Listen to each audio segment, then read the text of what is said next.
What's up? My name is Terry, and I'm a nearly 20-year veteran of the health and safety industry, here to hopefully shed some light on the field and help those getting themselves into the position become more acquainted with what it is that they need to be doing. So if this sounds like something that tickles your fancy, go down and smash the subscribe button, join our family. Let's roll into the video. Ashley Ingram commented on one of my previous videos and asked, please do a video on the different jobs in this field. What is the difference between a safety specialist versus an EHS specialist versus an officer, etc.? What are the different pay rates, and what are some good industries to work in? And thank you, Ashley, for a comment, and I'm sorry for taking so long to get to this. So let's take this one thing at a time. What is the difference between a safety specialist versus an EHS specialist? Well, let's get a little bit more broader on that. If you wanted me to be honest with you, there isn't much difference between them. But I know that many people are going to argue, so just calm down and let me continue my thought. What you want to look at are the acronyms that come before the specialist, because this is going to give you an idea of what you're going to be responsible over. If the job title is just safety, it just has safety in it, like safety specialist or a safety coordinator or safety technician, that's all that you're going to have to be responsible over. Doing walkdowns, identifying hazards, coaching employees if they're not wearing PPE, or if you see an unsafe condition, you'll work with the crew to correct it. You may have to give safety orientation to new hires, advise on different regulations to management, or even members of the craft when questions come up about normal everyday safety stuff. And spoiler alert, you may still be responsible for health and environmental aspects as well. Told ya, you may just have safety in the title, but you're going to be wearing a lot of different hats. If it is H&S, then you're going to be dealing with health and safety items. Safety items such as the same ones that I just got done talking about, but now some aspects of health. Now you may have to take noise samples. You'll have to take readings to see if there is sufficient lighting in the area, respirator fit tests, atmospheric evaluations, or gas testing, this type of thing. And you may still be responsible for environmental issues as well. See, I told you, they don't make this very easy. If it is EHS, well, now you're going to be dealing with environmental, health, and safety items as well. So the same items I briefly discussed in regards to safety and to health, but now you'll be dealing with environmental items as well. If there's an oil spill or a chemical spill on the ground, you have to coordinate with the right group in order to make sure it gets cleaned up and cleaned up properly. Make sure things are properly disposed of so as not to contaminate the soil or nearby water sources. And yes, there's a whole lot more than that you're going to be responsible for when working with or in either of these three jobs. But obviously, I can't list everything in this video. So everyone who wants to get on their high horse and claim that I missed something, yeah, I did. Get over it. Or as a matter of fact, comment down below on some of the other items that people can be expected to perform as a health, safety, and environmental professional.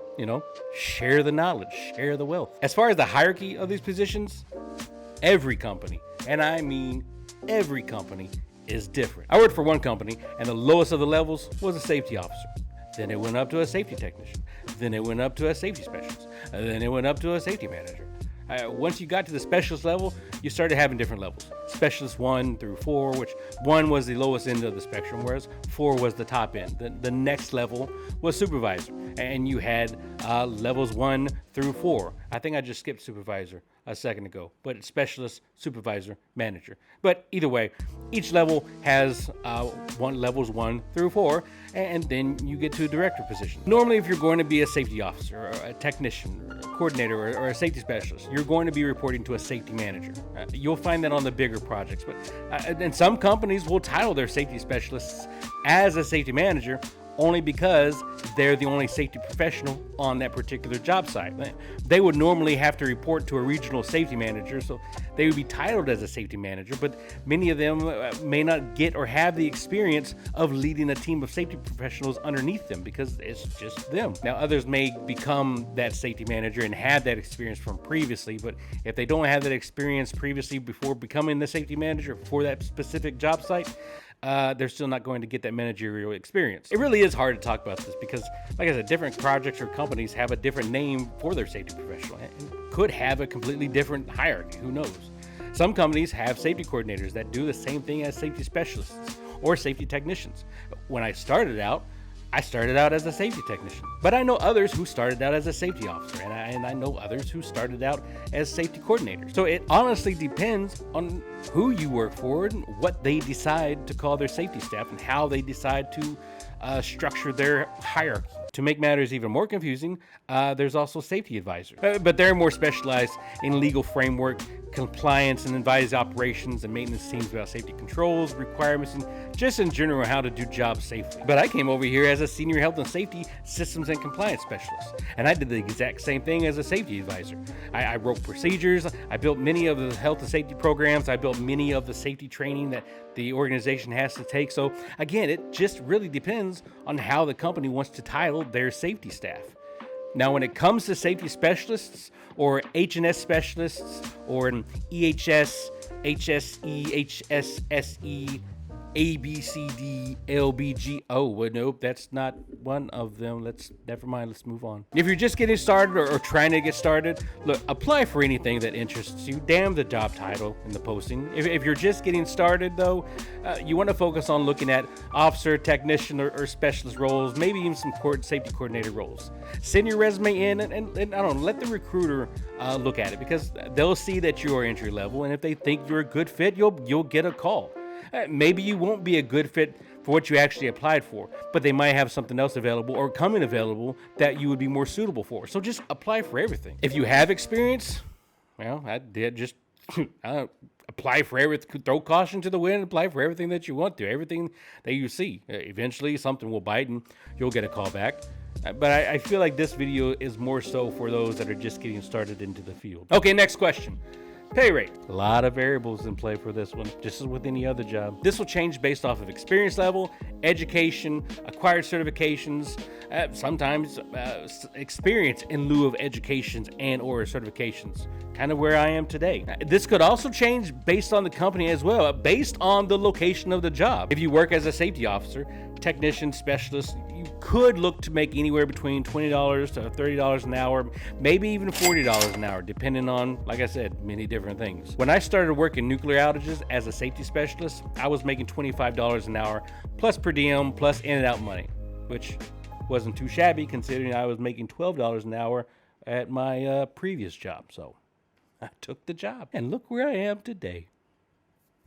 Now, those numbers come from a combination of Indeed and personal experience, but if you're looking for something a little more precise, then I recommend looking up the BCSP Safety Salary Survey for more exact numbers. I'll link it down in the description. As far as what is the best industry to work health and safety in, this really depends on your preference. I thoroughly enjoyed my time working construction sites and being part of something that is being built. Plus, you run into a lot of interesting characters working construction. But I thoroughly enjoyed the challenge and different personalities you run into. For better or worse, you have different challenges every day. You meet a lot of great people, and you get a lot of experience from a variety of areas. From the general industry side, I love working in the nuclear field at the nuclear power plants. But some people prefer chemical plants. Some people prefer oil and gas refineries or steel mills, and some people prefer to work within offices. So it is really up to the individual person and what really is of interest to them. I know some of you were hoping for an answer to this question, but it really is different for everybody. I'm sorry. You kind of have to ask yourself what you would rather do. Would you rather work indoors or would you rather work outdoors? Do you want a new challenge every day, or do you want to be able to structure your week out ahead of time and have more consistency throughout your week? Now, if you've made it into the health and safety field and are looking for a little extra support or guidance on what it is that you should be doing or how to handle situations, maybe you just need someone to help bounce ideas off of, or just to simply talk to and vent out frustrations.